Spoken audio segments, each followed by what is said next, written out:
Gambling has an interesting relationship with the NFL. 4 Detroit Lions players, including former first-round pick Jameson Williams, have been suspended for violating the NFL's gambling policy.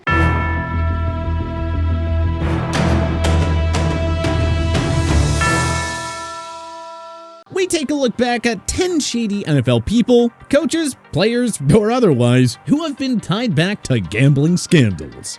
Starting way back in the day when gambling's influence in sports was far more dangerous than it is today because of the mob's heavy involvement, and the relative ease of game fixing with Art Schlichter. After a successful college career at Ohio State, Schlichter was taken by the Colts at the top of the 1982 NFL Draft, 4th overall to be exact. But it was actually during his time in Columbus that his gambling issues, which he allegedly picked up as early as high school, began to really escalate. Schlichter was a regular at Scioto Downs and often spotted with a number of prominent gamblers, but the university and subsequently the NCAA turned a blind eye to the issue that was forming. It was, however, reported that Schlichter had lost thousands of dollars, first on the horses and then betting on college and professional sports by the end of his time in university. After Art went pro, well, his gambling issues escalated significantly. He was believed to have blown his entire $350,000 rookie signing bonus by mid-season. And during the 1982 players' strike, he spiraled out of control entirely. He lost a $20,000 bet the first week of the strike and doubled up repeatedly for over a year trying to get even. Schlichter was in and out of prison and regularly under investigation for most of his adult life, and he had a real propensity for getting himself into extremely shady business. He regularly conned, frauded, and schemed money out of friends, family members, strangers, you name it. Anyone that could be used to feed his gambling habit, which clearly was about as out of control as it gets. I was concentrating more on the gambling than I was on actually playing. My rookie year was really a waste, as was most of my career. While Schlichter was an extreme case, he was certainly not the only old-time figure in football that got into some shady business surrounding gambling. 2 former Giants, fullback Merle Hapes and quarterback Frank Filchock, both actually admitted to being offered $2,500 bribes to blow the 10-point spread in the 1946 NFL Championship game. The news leaked the day before the game that the 2 Giants had been approached by Alvin Paris, also known as Alvin J. Paley, a bookmaker and gambler based out of New Jersey. With the big game looming, the New York City mayor William O'Dwyer got involved and looped in Jack Mara, Willington Mara, and Bert Bell, the owners of the 2 teams set to play. Afterwards, the mayor interviewed the players, and Hapes ultimately admitted that he was offered a bribe. Meanwhile, Filchock denied it and was thus allowed to play.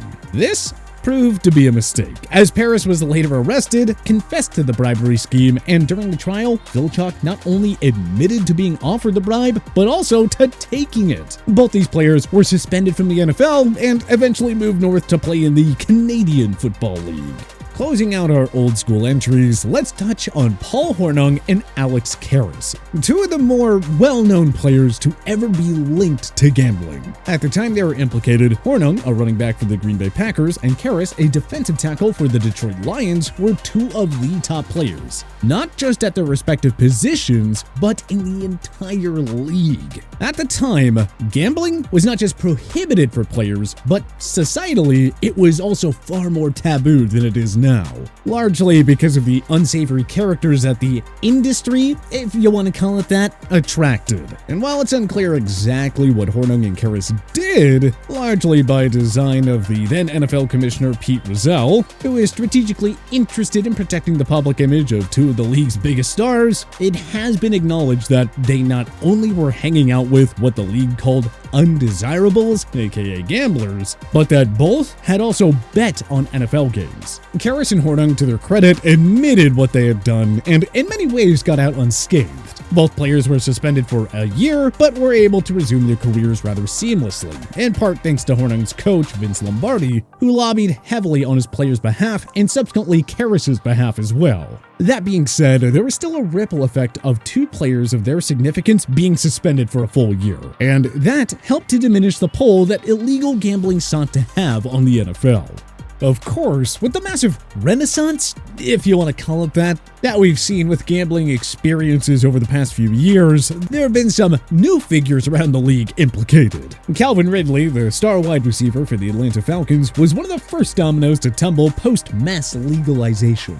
His incident took place in November of 2021, in the midst of a season that he had officially withdrawn from to deal with his mental health. Ridley was allegedly in Florida and had used a gambling app to place bets under his own name, which, while honest, is really not the smartest thing to be doing as an NFL player, even in an active one.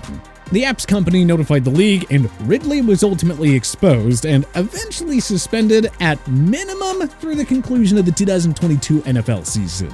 Ridley's gambling foul doesn't appear to have the same depth as some of the guys who came before him, at least in terms to ties to the mob or things like that. But it was still taken very seriously by the NFL, which was keen to make an example out of Ridley in this new, admittedly somewhat confusing and frankly hypocritical era of intertwinement between gambling companies and pro football. Unfortunately for Ridley, that message came at a cost. Not just a year of his prime, but also the $11.1 million that he was set to earn in 2022.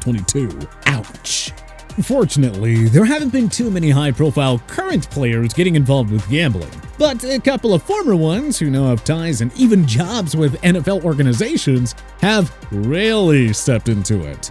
Say, for example, Bernie Kosar. Kosar, a former quarterback for the Cleveland Browns, was most recently involved with the NFL through his work for the Browns organization, with whom he hosted a pregame radio show. Like many of today's media figures, Kosar's work for the Browns was but a small fraction of the content he creates. He also has a podcast called The Bernie Kosar Show with Hanford Dixon, which, like many of today's shows, including the NFL's I might add, is loaded with gambling content and advertisements. As part of an activation with Topeka Sportsbook, which was gearing up for the 2023 legalization of gambling in Ohio, Kosar did himself in. He publicly made a $19,000 bet that the Browns were going to win their regular season finale against the Steelers on the podcast, neglecting the rules that applied to him as an employee of the Browns organization.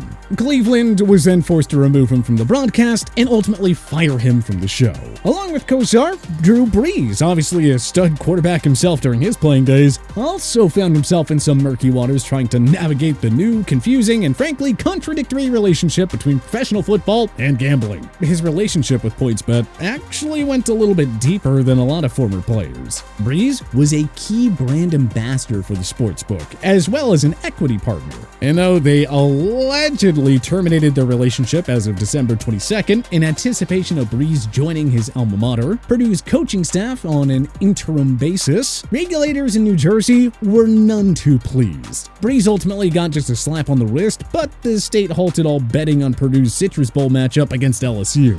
Yeah, not a great look for Brees, who also came under fire earlier in December for leading the public to believe that he had been struck by lightning during an ad shoot, as a part of some ridiculous promotional stunt with PointsBet. What's up, guys? Drew Brees here. Just wanted to jump on and let you know that I am alive and well here in Catatumbo, Venezuela, which, by the way, is the most active hotspot for lightning strikes in the world. And I'm buzzing, like literally so excited because PointsBet is giving away free lightning bets to all customers this weekend. But anyway, I gotta go. I gotta get back to set. Finish this commercial. Hopefully, lightning doesn't strike twice. Yeah, all in all, just a tough look for Brees.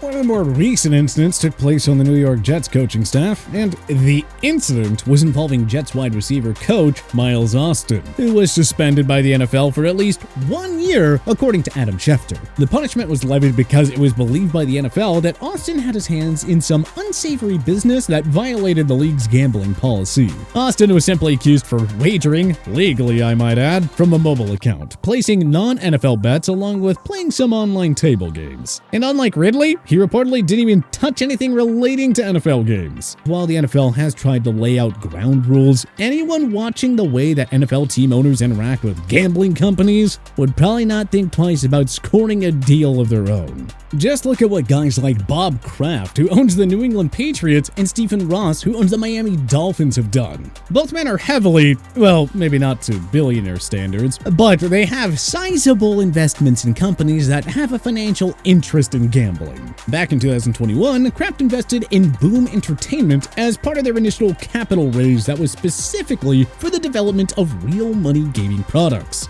Believe it or not, but this isn't Kraft's first foray into the sports gaming world either. He's held a big-time investment in DraftKings for a while now, even though he did sell around 10% of his shares as a part of a 2020 issuance the company offered. But nevertheless, it is just majorly shady that the owner of an NFL franchise is able to get his hooks into a gambling company. That setup is begging for a conflict of interest to arise. Which is why it's shocking that Kraft gets away with it, and why Stephen Ross is allowed to invest in the Action Network, a betting analytics platform, via his involvement with the investment firm RSE Ventures. But it is the NFL, I suppose, and I'm sure when the league got its collective eyes on the 2018 study done by the American Gaming Association, which showed that the league's projected revenue increase amounted to $2.33 billion, they knew immediately that things were going to change. Last but not least, we have, honestly, what is one of the most surprising ones in my opinion. And that is the fact that multiple teams have hired and continue to enlist the services of Warren Sharp, who literally owns and operates a betting analysis company called Sharp Football. Sharp, for whatever reason, is allowed to consult NFL teams, and presumably in doing so, he's able to collect an insane amount of inside information and then proceeds to sell it, gamble based on it, or do whatever it is he does to profit off of it. This would be like an IRS agent making stock picks based on his or her investigation. It is madness. But which shady NFL person do you think had the most egregious gambling scandal? Was there anyone that we missed? Let us know in the comment section below. If you like this video and learned a thing or two, clicking the like button helps out a ton. And hey, we appreciate it. If this is your first time coming around to TPS though, subscribing is a great idea because we put out videos like this every single day. But as always, thanks for watching and we'll see you guys next time.